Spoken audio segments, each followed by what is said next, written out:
एक समय की बात है, किसी नगर में एक बूढ़ा व्यक्ति रहता था। उसकी 7 बहुएं थी। एक बार कार्तिक का महीना आया और उसने अपनी बहुओं से कहा कि मैं कार्तिक का स्नान करना चाहता हूँ, क्या तुम इसे निभा दोगी?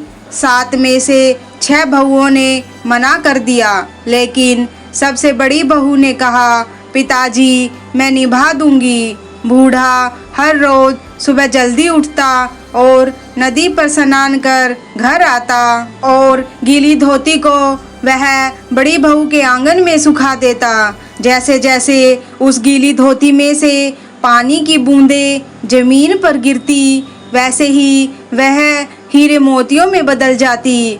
धोती से हीरे मोती देख बाकी 6 बहुओं से रहा नहीं गया। वे बोली कि हम भी बूढ़े को अपने यहाँ नहाने को बोलते हैं। उन्होंने कहा कि पिताजी आप कल से हमारे यहाँ कार्तिक नहा लेना। यहाँ नहा लूँगा। बूढ़ा सुबह सवेरे स्नान करके आया और धोती उसने बहू के आंगन में सुखाने के लिए डाल दी, लेकिन यहाँ हीरे मोती की बजाय कीचड़ टपकने लगा। बहुओं ने यह देखा तो कहा कि आप यहाँ पाप का स्नान कर रहे हो, इसलिए यहाँ से जाओ और बड़ी बहू के यहीं ही स्नान करो। बूढ़ा वापिस बड़ी बहू के यहाँ आया और कार्तिक स्नान करने लगा। स्नान कर उसने फिर धोती सुखाई तो फिर से हीरे मोती गिरने लगे। अब कार्तिक का महीना समाप्त होने को था। बूढ़ा चिंता में पड़ गया तो बड़ी बहू ने इसका कारण पूछा। उसने कहा कि कार्तिक स्नान समाप्त होने को है और मेरा मन है कि मैं सारे परिवार को एक दिन खाने का न्योता दूंगा। बड़ी बहू ने कहा कि पिताजी इसमें चिंता की क्या बात है, आप सभी को बुला ले, मैं खाना बना दूंगी। बूढ़ा सभी को निमंत्रण देने गया तो बाकी बहुओं ने कहा कि जब तक यह घर में रहेगी हम खाने पर नहीं आएंगे। बूढ़ा फिर से चिंता में घिर गया कि ऐसा कैसे होगा और सूखने लगा। बूढ़े को सूखते देख बड़ी बहू ने कहा कि पिताजी क्या बात है।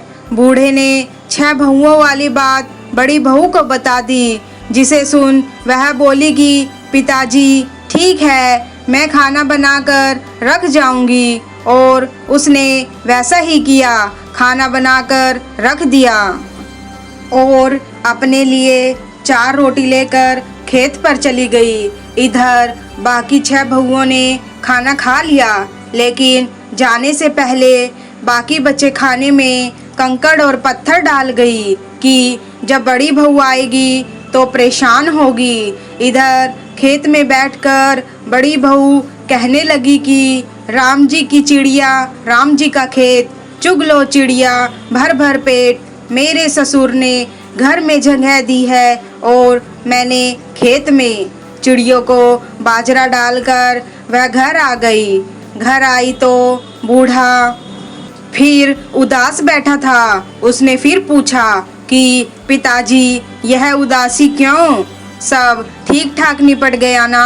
वह बोला कि हाँ सब ठीक ठाक निपट गया, लेकिन वह तेरी देवरानियाँ बाकी बचे खाने में कंकड़ पत्थर व मिट्टी डाल गई।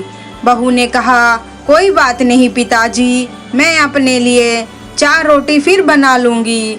बहू बूढ़े से बात कर घर के भीतर जाकर खाने को देखती है, लेकिन वह क्या देखती है कि जिस खाने में वह सब कंकड़ पत्थर डाल गई वह हीरे मोती में बदल गया है। घर की जगह महल खड़ा हो गया है और धन दौलत से भर गया है।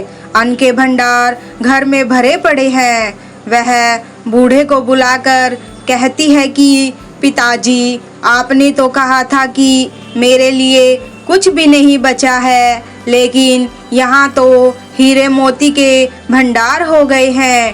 पूरे घर में धन की वर्षा हो रही है।